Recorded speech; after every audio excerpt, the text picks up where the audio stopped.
Hey, it's Dre on a blustery Sunday. A little bit of rain, a little bit of wind. What can you say? It's the great Northwest. Hope you're enjoying yourself. Hope you had a good weekend.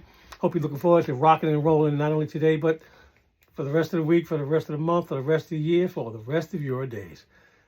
Emulate positivity and good things will happen to you. That's your word for the day. All right, hey, you know what? This is long overdue. I should have done this a while ago, and I apologize to the folks that I'm about to talk about. We lost a great guy in the world of basketball not too long ago. Good guy I got to know very personally, and I got to work with him a lot. Got to see him do some wonderful things for young people, especially through the magical game of basketball. The guy I'm talking about his name is George Raveling. Now, many of you may not even know who that is. You should probably Google that and check him out because he was a great guy and did a lot of great things for a lot of people. George Raveling.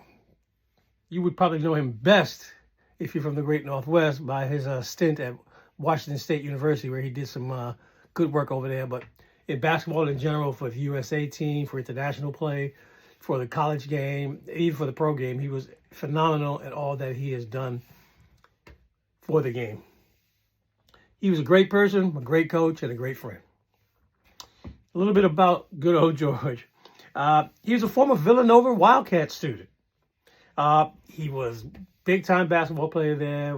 Always been a great rebounder. He's about 6'7", more like your Clark Kellogg. Maybe you don't know who that is. You might want to check that out, youngsters. Clark Kellogg type guy. Could hit the boards. Was a great player. Great player. He also coached, like I said earlier, at Washington State, at Iowa, the Iowa Hawkeyes. They're pretty good as well. And at USC down in California. He is a member of the Naismith Memorial Basketball Hall of Fame. Very, very fitting, very deserved. Let me tell you a little bit about his Villanova stuff. An outstanding rebound. Not good, not great, outstanding, okay? Back in the day when they played a little bit more physical than they play today. But I'm not going to get on that. Leave that alone. Outstanding rebounder, like I said. Led Villanova to 2 appearances in the NIT, which is the National Invitation Tournament. And again, for you youngsters, check it out.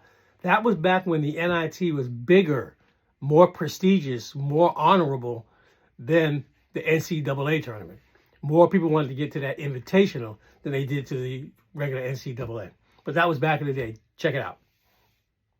He was picked by the Philadelphia 76ers in the 8th round. So homespun talent who got picked by the homespun team, a match made in heaven. At Washington State, he was the first African-American coach in the ACC, which is the Atlantic Coast Conference. Again, for all you youngsters, take a peek. Okay? He was the first African-American coach in the Pac-10 while at Washington State. And the Pac-10 is what Oregon and UCLA and all those fellas and gals used to be in before they changed it. They realigned the conference and people left and went all kinds of crazy ways.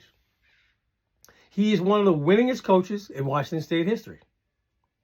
2-time Pac-10 Coach of the Year, runner-up for AP Coach of the Year, and again, included into the Washington State University Hall of Fame.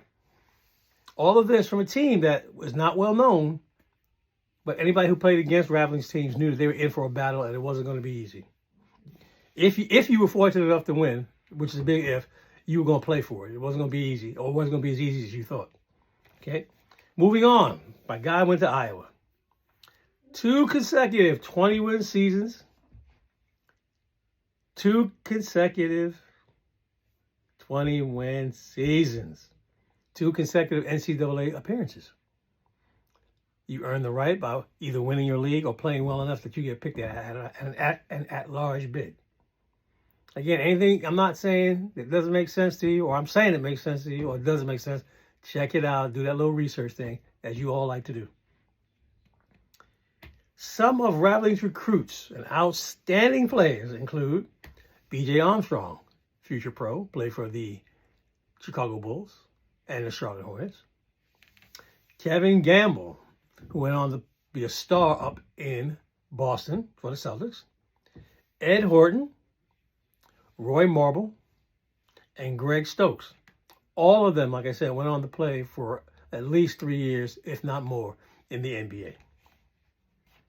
At USC, my guy was, again, they went two times in a row. They went to the NCAA tournament, and 2 times they went to the NIT. When you are playing basketball, as you well know, or any sport, the deal is to try to contend for a national championship. And he did that 2 times in a row for USC. Rav was the Kodak National Coach of the Year. He was the Basketball Weekly Coach of the Year. He was the Black Coaches Association Coach of the Year and CBS Chevrolet Coach of the Year. Did I mention he was Coach of the Year? Did I mention that he could coach? Did I mention that he could play? There you have it. You know what I'm saying? And there's more. Unfortunately, a car collision permanently ended his coaching career. You know, it was a major loss for college basketball, but he just felt that the wear and tear of being a coach and doing the things he needed to do for other coaches across the country would have been too much for his body to maintain. So he had to step away from doing that, which is a huge loss for the kids, and I know they felt it. More stuff about my man.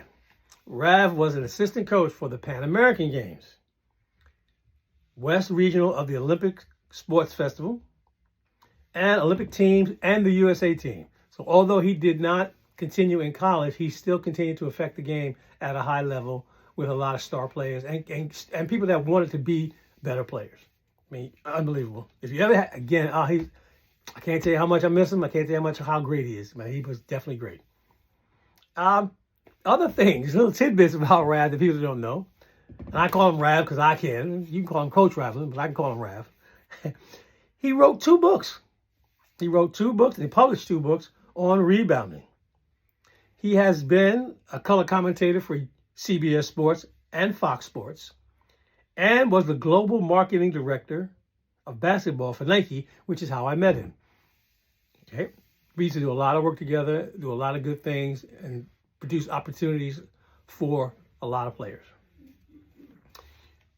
One of the things that I think is amazing that it wasn't talked about much, but it's a huge thing, at least to me, is that Rav was given the March on Washington I Have a Dream speech pages directly by Martin Luther King Jr. So that speech, I Have a Dream, that the manuscript, the written words from that speech were given to Rav by the infamous MLK Jr. Now, Rav was offered more than $3 million for the speech.